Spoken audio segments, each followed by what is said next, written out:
이란의 어떤 저항의 DNA라고 해야 되나요? 있습니다. 전쟁이 벌어지면서 결집 효과가 일어난 거죠. 중동 내에서 그 이란에 필적할 만한 나라는 없어요. 가장 좋은 건 이란과 미국이 직접 전쟁하게 하는 거다. 이게 저는 네타냐후의 40년 꿈이었다고 생각해요. 그게 지금 이루어진 거죠. 그러면 그 꿈을 아는 이란이라면 어떻게 복수하냐. 적에게 복수하는 건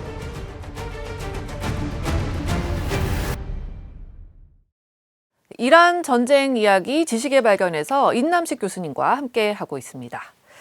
이제 전쟁이 벌써 한 달이 다 돼가는데 이 정도는 최소 갈 거다 이렇게 생각은 하셨었어요? 아니요, 한 달까지는 예상 못했고요. 생각보다 오래 가는 것 같아요.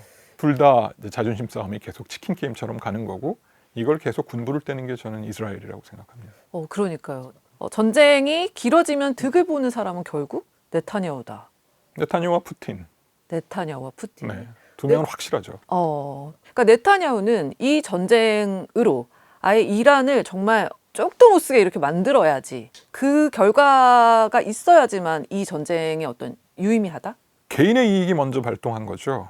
베냐민 네타냐후 총리는 지금 세계 독직 부패건으로 재판받고 있습니다.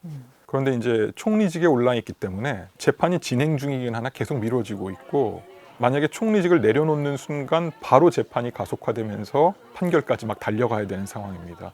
두 번째는 이게 더 큰데 2023년 10월 7일에 하마스가 가자 지구에서 이스라엘을 기습해서 1200명의 이스라엘 국민과 외국인들이 굉장히 잔인하게 죽었습니다.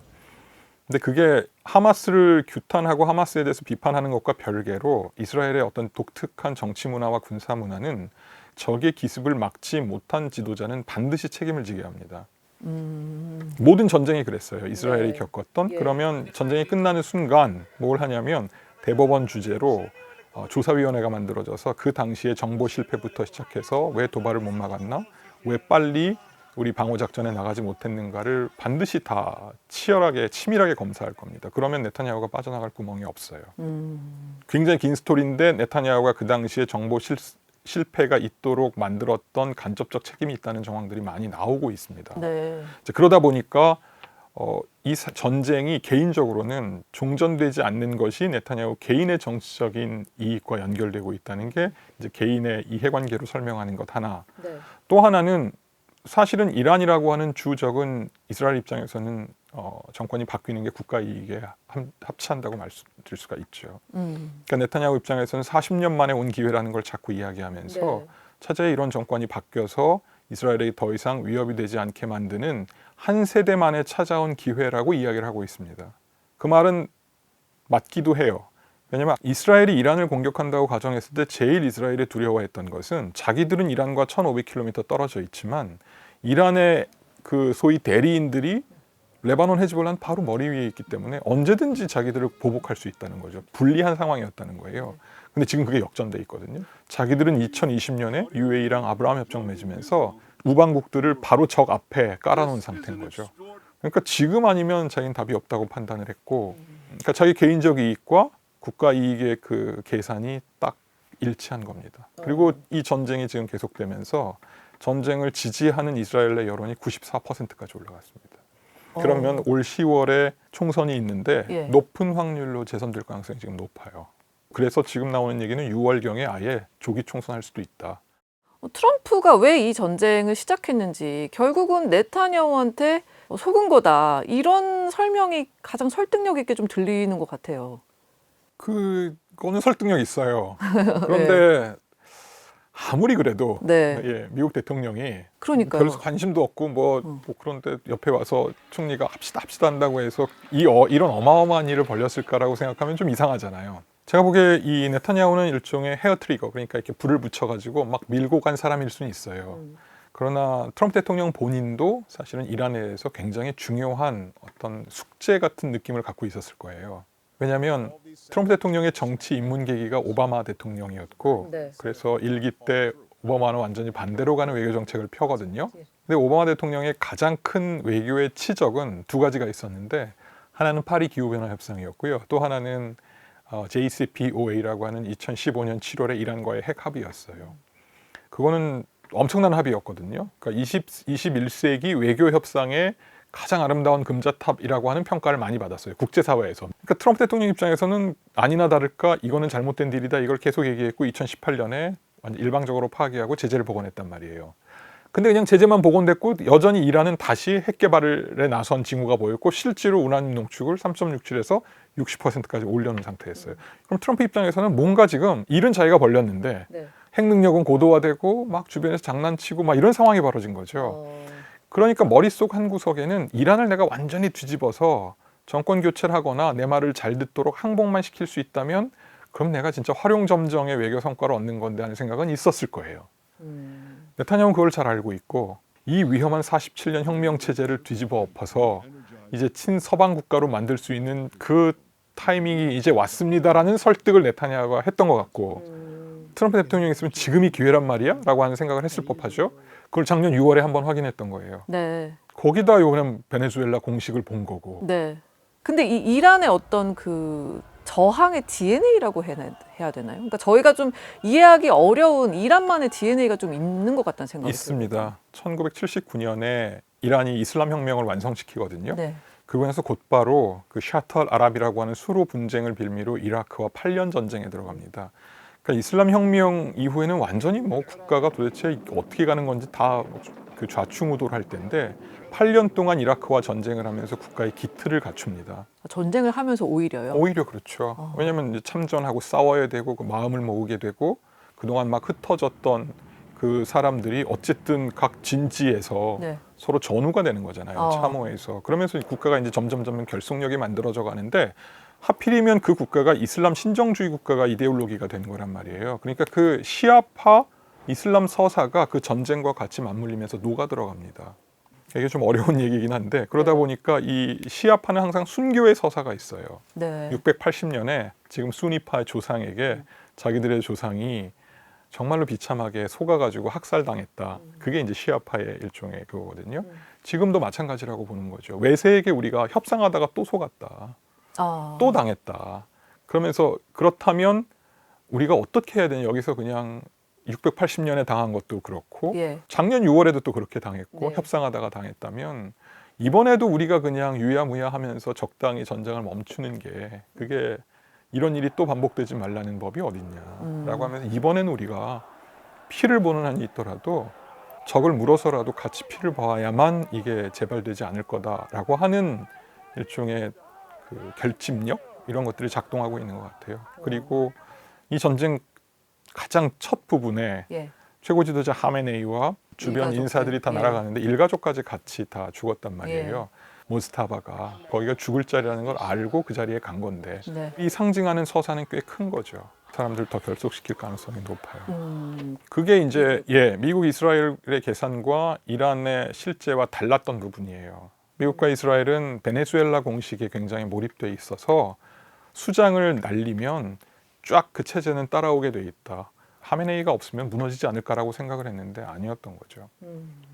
저는 지금 이란 일반 그 시민들의 마음이 좀 궁금한데 이 전쟁이 이제 길어지면서 민간인 피해도 많고 힘들고 그러면 이란 사람들도 일정 부분 전쟁을 끝내고 우리가 미국하고 또 좀 협상하고 제재도 풀고 좀 잘 살 수 있지 않나 이런 생각을 하는 사람들도 좀 있지 않을까. 많아요.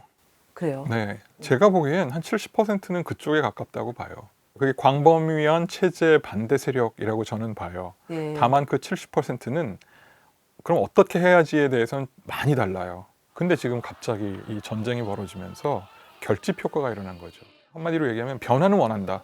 그러나 이런 식은 아니다.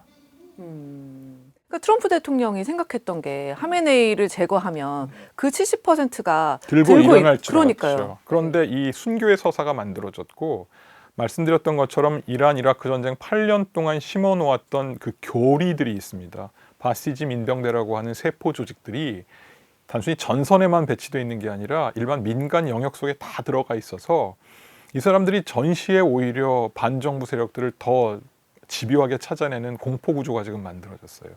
오히려 시위가 있을 때보다 지금은 훨씬 더 공포스러울 겁니다. 왜냐하면 지금은 전쟁 중이기 때문에 즉결 심판이나 처형이 가능한 상태가 되어버렸거든요. 그냥 민중의 봉기, 시민들의 저항이 지금 전쟁 중에 일어난다고 보기엔 되게 어려워졌어요.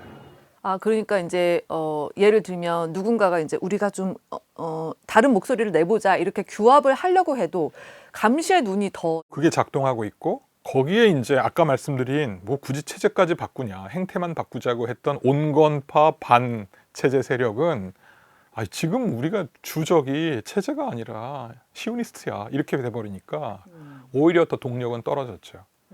다만 언제가 됐든 전쟁이 휴전이 되건 종전이 될 텐데요. 그 이후 체제는 정말 위험할 겁니다.